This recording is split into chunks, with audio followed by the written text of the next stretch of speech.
Alright, Toolerinos, time to tackle the Bendix Tool Box. The paint on the back is nicer than the paint on the front, so you can see starting, going, and stopping service. Bendix. So if we get a side view of this box, you can see how it's narrow at the top and wider at the bottom, but then narrower at the bottom and wider at the top. So it's a very cool box. And when I first saw it, I had to have it. Luckily, it was inexpensive. Alright, let's get started. A Thorson 12J, made in USA. It's in pretty good shape. Nice. 3/8 drive little breaker bar. One cool tool. Forged in USA, 3/4, kind of a generic, made in USA, no brand.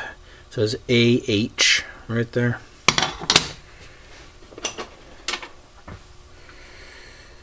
Another generic, made in USA, 7/16 forged steel. Junkie T15 Torx screwdriver. Junkie T10 Torx screwdriver. A 1-inch Rubbermaid paintbrush. That's weird. Another generic forged in USA. Okay, professional.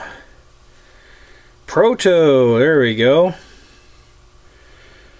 Sweet. 11/16 open end with a 12-point flexi on the end. I don't think I have any of these. Like, not like Proto, like none of these kind of wrenches. So, interesting. Oh my. Boy, I hope that's not made in USA. Ah, China. Junk pile. Drop forged India. Doesn't look super high quality, but certainly looks better than that China wrench. Got a 9/16 Craftsman V. Here's another generic forged in USA, 7/16, but interesting, it's a 6-point on the box end. A Thorson extension. Looks like maybe a 2.5-inch. Says 51J. Looks pretty nice. Bunch of these little stamped wrenches. That one says Sterling. Sterling. Sterling. And Sterling. I'm not sure I've ever seen Sterling on these little sorts of wrenches before. I always see Oxwall and stuff like that, so interesting. Alright, and there's two nail sets that were in the top there. They're both Stanley, and they are nail sets, not punches, because they've got the little divots in the tip. Alright, that is the end of the tray. Other stuff here is not cool enough to look at. I know what you're saying. Was any of it cool enough to look at? Alright, starting into the lower level. We have a speed wrench.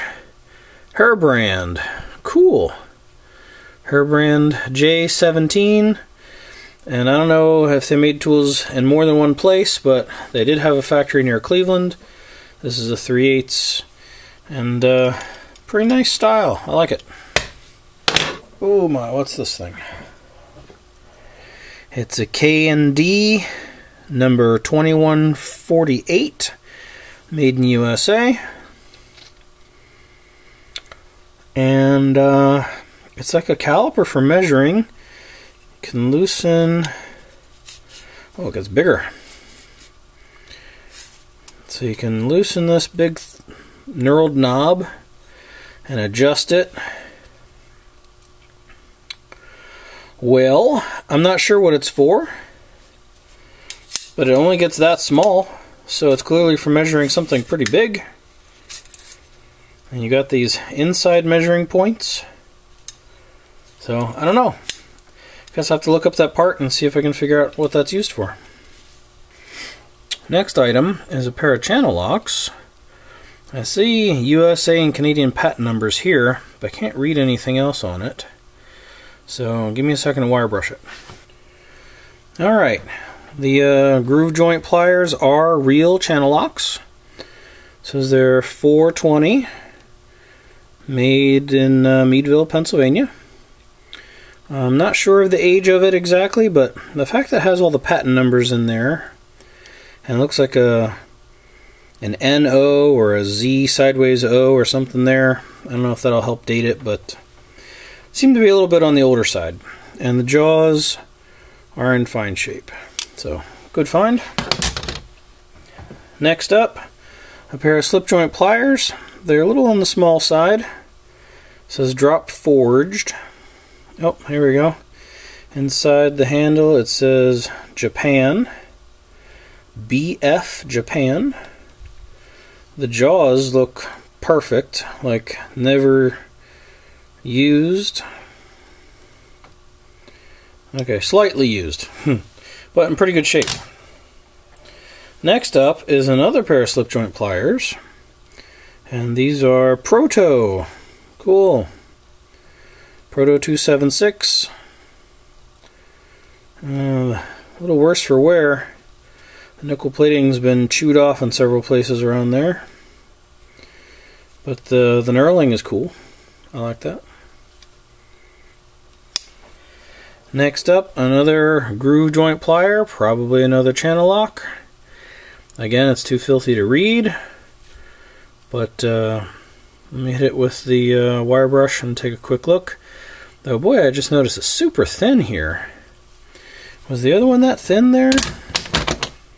Yep, the other pair must be channel lock as well, because they are exactly the same. Same exact forging.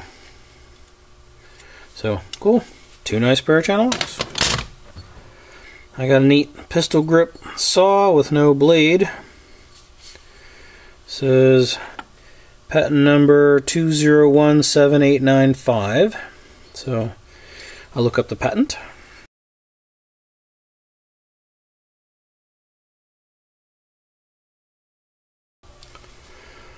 Armstrong, heavy duty, 8-inch, USA. And I got the sizes in there to let you know when you're about the right place. Very nice. I don't think I have an Armstrong pipe wrench. Huh, that's an interesting brand. Witherby, 3/4 and 5/8, drop forged, Japan. Witherby. Sounds English. I don't know. Never heard of that one. Anyone else ever hear of that one? Another drop forged India, 3/4, 11/16. Wow. Look at that. Sears. BF Japan, 5/8 and 3/4. Looks like it was never used. That'll shine up. Generic forged in USA, no brand. Next item is a can opener, I think. And right here it says tool steel tempered. Looks like it's got a little bend to it already. And then on this side, on the handle, it says 55 cents. Pretty neat, I think. Huh. Okay, very modern, cheesy looking 3/4 inch ratchet wrench. Well, I guess it's better than no wrench. Oh, sweet. Check it out. It's a cool sort of like carpet knife. It says Airway Roberts with that neat logo in there. Ah, that'll shine up and be super cool.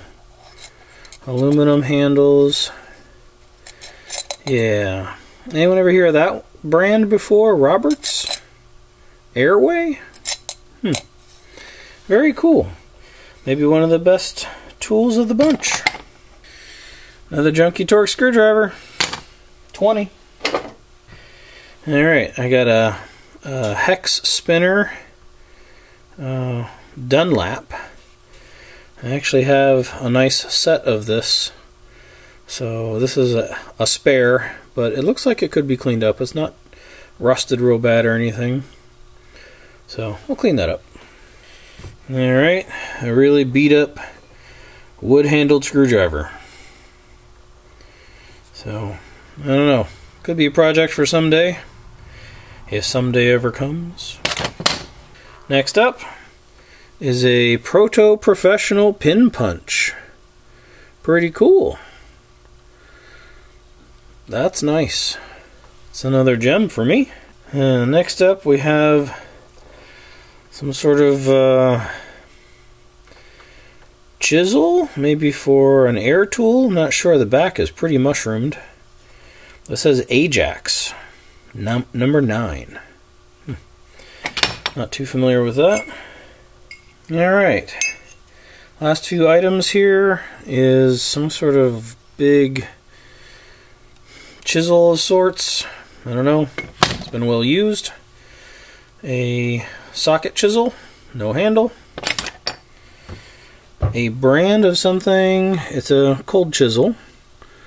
But have you ever heard of Flea line?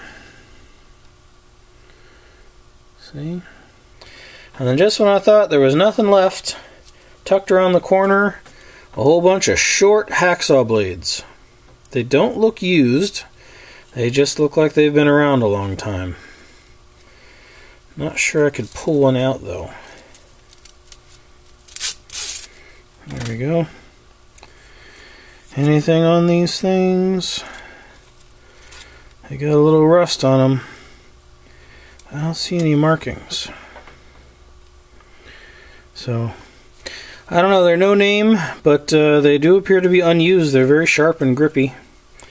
And they're really not very long. Those have to be like 8-inch. So, always cool to find some no longer available saw blades, right?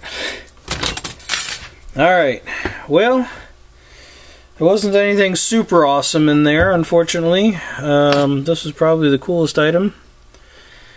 You know, I think I paid $15 for the whole thing, and I'd have been happy to pay that for the box. So, this stuff was free. Alright, thanks for watching. Alright, extra credit is stripping good parts off of junk mowers or things before you get rid of them. A sign of hoarding, or a sign of prudent, practical resilience to, you know, have parts on hand when something needs fixed. Yeah, let me know.